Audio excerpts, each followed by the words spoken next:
Halo semuanya, nama saya Michael. Selamat datang di channel saya, Sikutu Buku.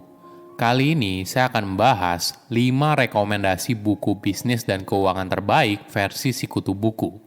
Sebelum kita mulai, buat kalian yang mau support channel ini agar terus berkarya, caranya gampang banget. Kalian cukup klik subscribe dan nyalakan loncengnya. Dukungan kalian membantu banget supaya kita bisa rutin posting dan bersama-sama belajar di channel ini. Karena sekarang sudah masuk awal tahun 2022, pasti banyak dari kalian yang membuat resolusi dan rencana masa depan. Nah, saya ingin memberikan beberapa rekomendasi buku yang mungkin saja menarik untuk kamu baca.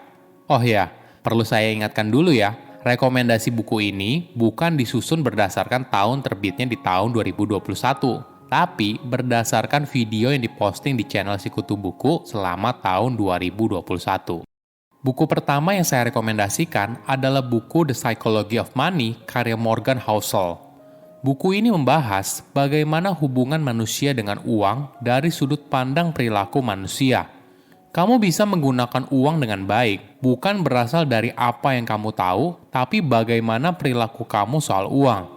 Kita diajarkan kalau investasi, rancangan keuangan pribadi, dan keputusan bisnis ini adalah soal matematika, di mana data dan formula memberitahu apa yang harus kita lakukan. Kenyataannya justru berbeda. Mayoritas orang tidak membuat keputusan keuangan hanya berdasarkan dari laporan. Mereka justru membuat keputusan tersebut di meja makan atau di meeting room, di mana semua perasaan bercampur aduk. Mulai dari kesombongan, keserakahan, marketing produk yang bagus, pandangan kita soal dunia, dan sebagainya. Orang jenius yang kehilangan ketenangan dalam mengatur keuangan mereka, maka akan berakibat fatal. Hal sebaliknya, orang biasa yang tidak punya latar belakang keuangan bisa menjadi kaya apabila dia punya karakter perilaku tertentu soal uang. Ini tidak ada kaitannya dengan kepintaran. Ada contoh yang menarik. Ronald James Reed adalah seorang petugas kebersihan pom bensin dan donatur di Amerika Serikat. Ronald hidup sederhana, rutin menabung, dan pada akhir hayatnya, dia mampu mengumpulkan 8 juta dolar. Mayoritas dari kekayaannya lalu disumbangkan ke rumah sakit lokal dan perpustakaan. Buku kedua yang saya rekomendasikan adalah buku The Power of Less karya Leo Babauta. Buku ini membahas bagaimana kamu bisa fokus pada hal yang penting dalam hidup untuk meningkatkan produktivitas dari apa yang sedang kamu kerjakan. Apakah kamu pernah merasa kalau terlalu banyak gangguan dalam hidup? Ketika kamu mencoba untuk menyelesaikan sebuah tugas atau pekerjaan, sepertinya sulit sekali untuk fokus. Tenang, kamu tidak sendiri. Di era sekarang, kita hidup dengan penuh gangguan. Mulai dari notifikasi handphone yang tidak pernah berhenti, hingga dorongan untuk membuka media sosial dan browsing internet. Leo ingin mengajak kita untuk berpikir dengan cara lain, yaitu dengan membatasi diri kamu ke sesuatu yang kamu miliki sekarang, sehingga kamu bisa fokus bekerja lebih sedikit, namun pekerjaan itu dapat diselesaikan dengan baik. Di era sekarang, kita terbiasa untuk dituntut memberikan respon dengan cepat. Kita berusaha untuk menyelesaikan setiap tugas atau masalah yang datang di depan mata. Lebih banyak berarti lebih baik. Namun apakah benar? Kondisi ini malah membuat kita menjadi sangat lelah dan stres. Bagaimana jika kita menjalani hidup yang lebih sederhana dan simpel? Menjalani hidup lebih sederhana dan simpel artinya kita hanya memilih hal apa yang harus kita perhatikan dan lupakan sisanya. Buku ketiga yang saya rekomendasikan adalah buku The Infinite Game karya Simon Sinek. Buku ini membahas pola pikir yang harus kita miliki dalam menjalani hidup. Simon menjelaskan kalau pada dasarnya ada 2 tipe permainan.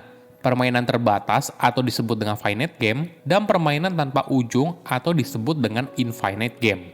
Permainan terbatas seperti sepak bola, catur, tenis, kita tahu siapa pemainnya, aturan permainannya, awal dan akhirnya. Di permainan terbatas, yang menang dan kalah dapat dengan mudah dibedakan. Namun beda halnya dengan permainan tanpa ujung. Ini seperti bisnis, karir, atau kehidupan itu sendiri. Bisnis bukan seperti permainan dengan aturan dan akhir yang jelas. Bisnis adalah permainan tanpa ujung, di mana sebuah organisasi harus bisa bertahan selama mungkin di dalam permainan. Oleh karena itu, Simon merasa tidak relevan apabila banyak pemimpin di perusahaan besar mengklaim dirinya adalah pemenang bisnis atau yang nomor 1. Ketika menjadi pemenang bisnis, pasti ada pihak yang kalah. Padahal, semua itu tidak ada yang pasti karena merupakan bagian dari perjalanan, bukan sebuah akhir. Banyak perusahaan terlalu fokus pada keuntungan jangka pendek, triwulan depan berapa besar profitnya. Padahal, pemimpin dalam sebuah perusahaan harus melihat dalam cakrawala yang lebih jauh. Bagaimana bisnisnya bisa bertahan dalam puluhan dekade berikutnya. Menurut penelitian dari McKinsey, rata-rata umur perusahaan di dalam S&P 500 telah berkurang hingga 40 tahun sejak 1950-an. Perusahaan tersebut berumur rata-rata hanya 18 tahun, dibandingkan dengan pada tahun 1950-an, rata-rata perusahaan berumur 61 tahun. Buku keempat yang saya rekomendasikan adalah buku The One Minute Manager karya Ken Blanchard. Buku ini membahas 3 rahasia manajemen yang mampu meningkatkan produktivitas karyawan. Kadang, perusahaan tidak berkembang bukan karena karyawannya tidak bekerja dengan maksimal, tapi karyawan tersebut tidak paham secara jelas apa yang diharapkan dari mereka. Mereka tidak tahu tujuan yang harus mereka raih, sehingga mereka terjebak dalam kesibukan sehari-hari tanpa memberikan dampak yang besar bagi perusahaan. Buku ini ditulis dalam sebuah kisah yang menarik tentang seorang pria muda cerdas yang berkeliling dunia untuk belajar dan bekerja dari seorang manajer yang hebat. Hingga akhirnya, dia menemukan seorang manajer hebat yang diberi nama New One Minute Manager. Dengan belajar darinya, pria muda ini akhirnya menemukan 3 rahasia manajemen yang sukses dan akhirnya dia menjadi New One Minute Manager.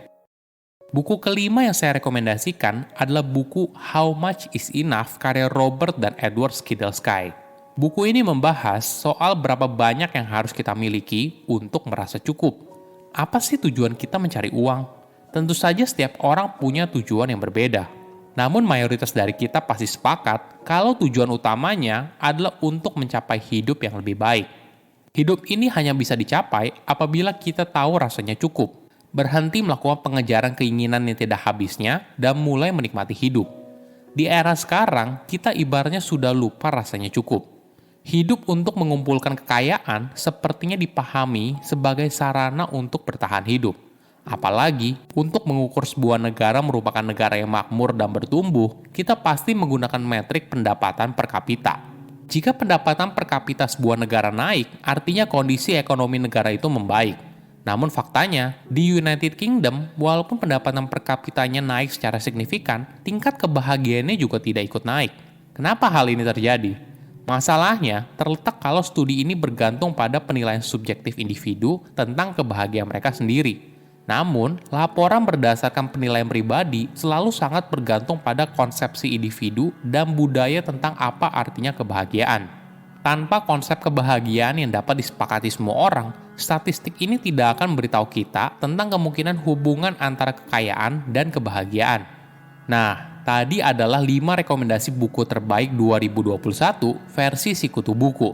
Saya tahu, pasti masih banyak buku lain yang bagus banget, tapi tidak masuk dalam video ini. Kamu bisa langsung nonton di playlist bisnis dan keuangan di channel Sikutu Buku ya. Silahkan komen di kolom komentar buku apa yang paling kalian sukai selama tahun 2021. Selain itu, komen juga mau buku apa lagi yang saya review di video berikutnya. Saya undur diri, jangan lupa subscribe channel YouTube Sikutu Buku. Bye-bye.